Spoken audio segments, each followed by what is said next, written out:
Hello बच्चों। तो आज मैं आपको बताने वाला हूँ कि केमिस्ट्री को एक्चुअल में कैसे पढ़ा जाए। ठीक है। स्पेशली मैं आपको बात करूँगा 11th 12th की केमिस्ट्री के बारे में। लोग परेशान होते हैं कि कैसे पढ़ा जाए, इतना लेंदी सिलेबस होता है और 11th 12th में मिला के कुल मिला के आपके 31 32 चैप्टर हो जाते हैं।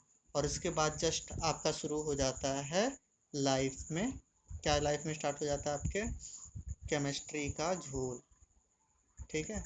केमिस्ट्री है वैसे बहुत ही आसान सब्जेक्ट, लेकिन केमिस्ट्री को पढ़ा कैसे जाए सबसे बड़ी इंपॉर्टेंट बात हो जाती है। ठीक। तो अगर आप 11th वाले हो तो 11th का सिलेबस देख लो, 12th वाले हो तो 12th का सिलेबस देख लो। और कोई ऐसा लोग हैं जो आपका 12th पास आउट कर चुके हैं, वो किसके सिलेबस के लिए ट्राई कर रहे हैं, आपके नीट या फिर आईआईटी के एग्ज़ाम्स के लिए ट्राई कर रहे हैं, तो उनके भी तो चैप्टर्स यही हैं। तो उसको पढ़ा कैसे जाए। ठीक है। देखो, सबसे अच्छा तरीका होता है डील करने का आपका केमिस्ट्री का कि इसको आप तोड़ दो। ठीक है। तोड़ कैसे दो? तो सब ब्रांचेज में, जैसे आपका क्या होता है फिजिकल केमिस्ट्री। ठीक है, फिजिकल केमिस्ट्री। दूसरा आपका होता है ऑर्गेनिक केमिस्ट्री। ठीक है। और तीसरा आपका होता है इनऑर्गेनिक केमिस्ट्री। Inorganic chemistry. तो सबसे ज़्यादा जो टफ लगता है ना, वो क्या लगता है, इनऑर्गेनिक केमिस्ट्री। ऐसा क्यों लगता है? क्योंकि इसमें बहुत सारी बातें ना फैक्ट हैं। मतलब क्या कि अगर आपको पता है तभी क्वेश्चन हो पाएगा, कॉन्सेप्ट बहुत कम है। ठीक है। दूसरी तरफ अगर आप बात करोगे फिजिकल केमिस्ट्री का, तो फिजिकल केमिस्ट्री क्या है, टोटल आपका कॉन्सेप्चुअल चैप्टर है। ठीक है। It is totally conceptual, totally conceptual chapter. ठीक है। कॉन्सेप्चुअल चैप्टर है तो आपका कॉन्सेप्ट एक बार सीख लिए, थोड़ी सी क्या कर लिया, आप प्रैक्टिस कर लिए, तो आपका क्या होने लगेगा, न्यूमेरिकल सॉल्व होने लगेंगे। ठीक है। क्या होने लगेंगे, न्यूमेरिकल्स आपके सॉल्व होने लगेंगे। और आपको पता है इसका वेटेज क्या होता है, काफ़ी अच्छा खासा होता है। तो फिजिकल केमिस्ट्री को डील करने का तरीका क्या है, आपको कॉन्सेप्ट्स को क्या करने हैं, लर्न करने हैं। उन कॉन्सेप्ट्स को आपको प्रैक्टिस करनी है, न्यूमेरिकल्स मतलब लगाने हैं। और न्यूमेरिकल्स लगते ही आपका क्या हो जाएगा, फिजिकल केमिस्ट्री का जो हेडेक है वो क्या हो जाएगा, ख़त्म हो जाएगा। ठीक है। अब फिर इसके बाद हम बात करते हैं आपका ऑर्गेनिक केमिस्ट्री में क्या होता है। तो यहाँ पर क्या हो जाएगा, ऑर्गेनिक केमिस्ट्री। ठीक है।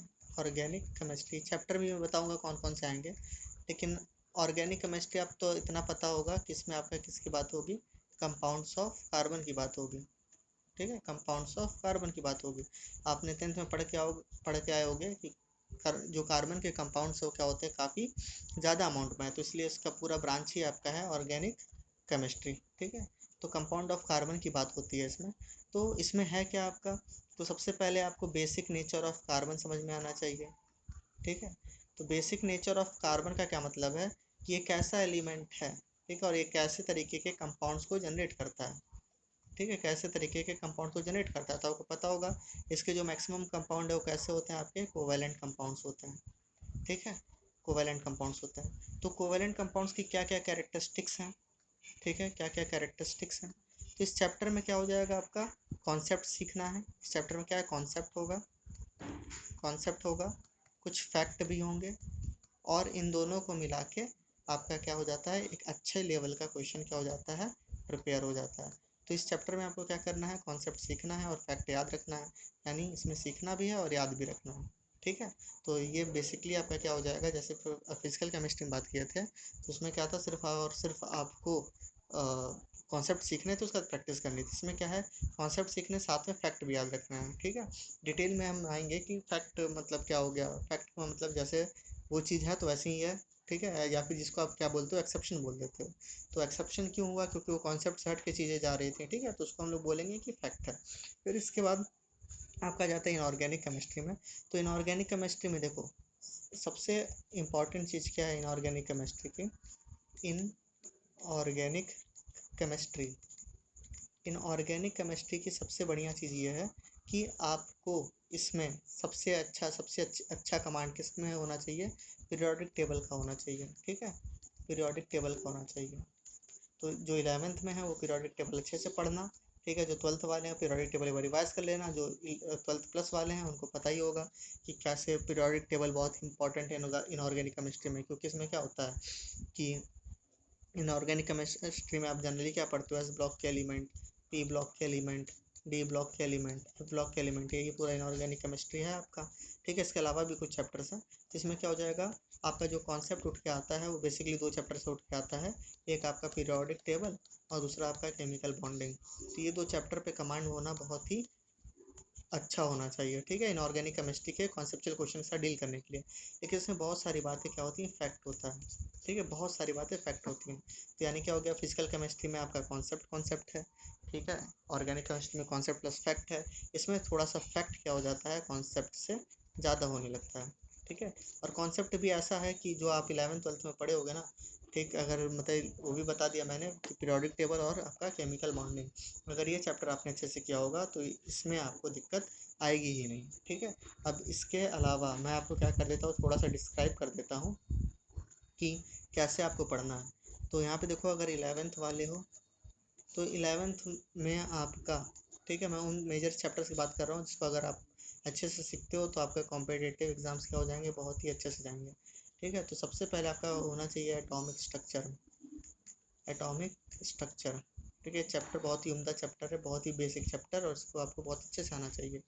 इसके बाद आपका होता है पीरियोडिक टेबल, ठीक है, पीरियोडिक क्लासिफिकेशन करके चैप्टर है, ठीक है, periodic classification and periodic table, ठीक है। तो ये हो गया आपका चैप्टर नंबर 1, ये हो गया चैप्टर नंबर 2। इसके बाद आपका केमिकल बॉन्डिंग, ठीक है। 11th वालों, ये वाला चैप्टर आपके लिए बहुत ही ज़्यादा इंपॉर्टेंट है, केमिकल बॉन्डिंग, ठीक है। इससे इतना ज़्यादा कॉन्सेप्ट सॉल्व होता है, इतना ज़्यादा क्वेश्चन सॉल्व हो जाता है, इससे आपका ऑर्गेनिक केमिस्ट्री के क्वेश्चन सॉल्व होंगे, इससे आपके इनऑर्गेनिक केमिस्ट्री के क्वेश्चन सॉल्व होंगे। तो ये सब फंडामेंटल हैं, ठीक है। इसके बाद आपका इंपॉर्टेंट हो जाता है इक्विलिब्रियम। एक और भी चैप्टर है, ये नहीं बोल रहा मैं, लेकिन ऐसे चैप्टर्स की बात कर रहा हूँ जो आपकी मतलब बहुत ही ज़्यादा इंपॉर्टेंट है। तो इक्विलिब्रियम आपको पता है, एक केमिकल इक्विलिब्रियम आप पढ़ोगे और दूसरा कौन सा पढ़ोगे, आयोनिक इक्विलिब्रियम पढ़ोगे, ठीक है। तो इसमें से आयोनिक इक्विलिब्रियम का वेटेज क्या होता है, थोड़ा ज़्यादा होता है।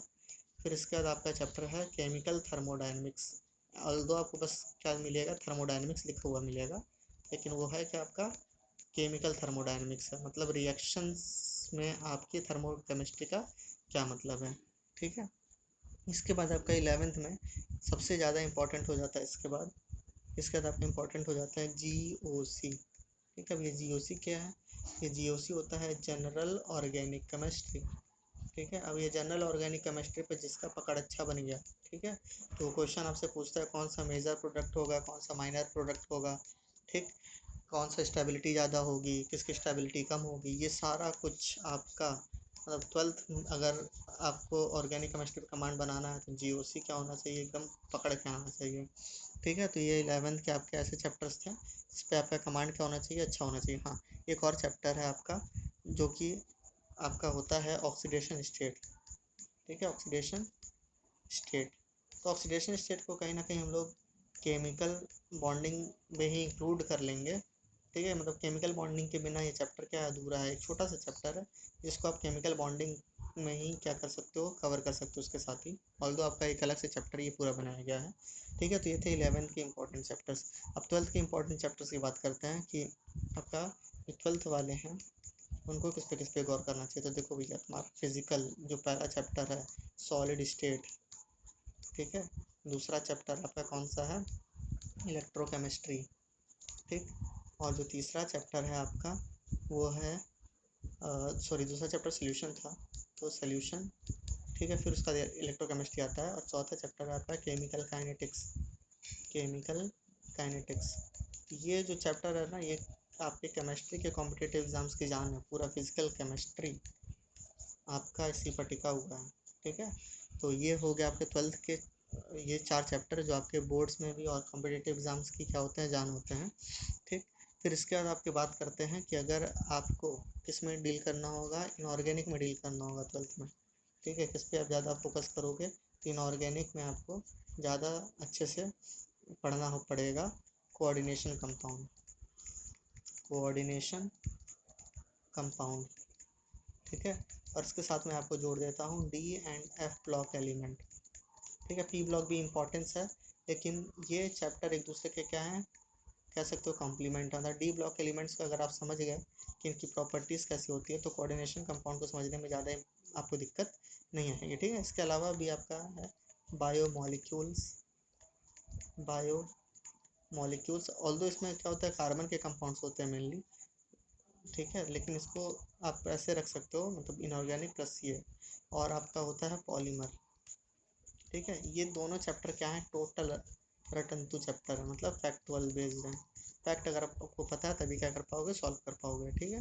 फिर इसके बाद आपके 12th के इंपॉर्टेंट चैप्टर आते हैं ऑर्गेनिक के। देखो जीओसी पे कमांड है, तो जीओसी पे कमांड होने के बाद ऑर्गेनिक में, इसमें देखो क्या है आपका, सारी चैप्टर है, एक हेलो एल्केन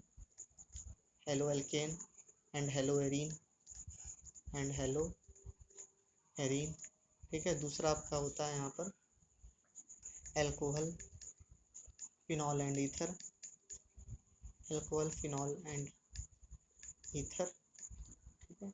तीसरा चैप्टर आपका होता है aldehyde, aldehyde ketone and carboxylic acid, carboxylic acid, ठीक है। इसके बाद आपका एक और चैप्टर इंपॉर्टेंट हो जाता है, वो चैप्टर है आपका nitrogen containing compound, nitrogen containing compound, ठीक है, नाइट्रोजन कंटेनिंग कंपाउंड। और इसको आपका एनसीईआरटी में लिखा हुआ है अमाइंस के नाम से, ठीक है, किस नाम से लिखा हुआ है, अमाइंस के नाम से। तो इस तरीके से अगर इन चैप्टर पे आप कमांड बना लेते हो जितना मैंने लिखा है, तो आपका क्या हो जाएगा, अगर आप जेई की बात कर रहे हो या फिर आप नीट की बात कर रहे हो, ये चैप्टर अगर आपके क्या होते हैं अच्छे से पकड़ है इस पर, तो आप क्या कर सकते हो, बहुत ही अच्छा स्कोर कर सकते हो, ठीक है। एक अच्छा स्कोर जो आपका क्या कर देगा, रैंक लेके आ सकता है, ठीक है। चलो थैंक यू।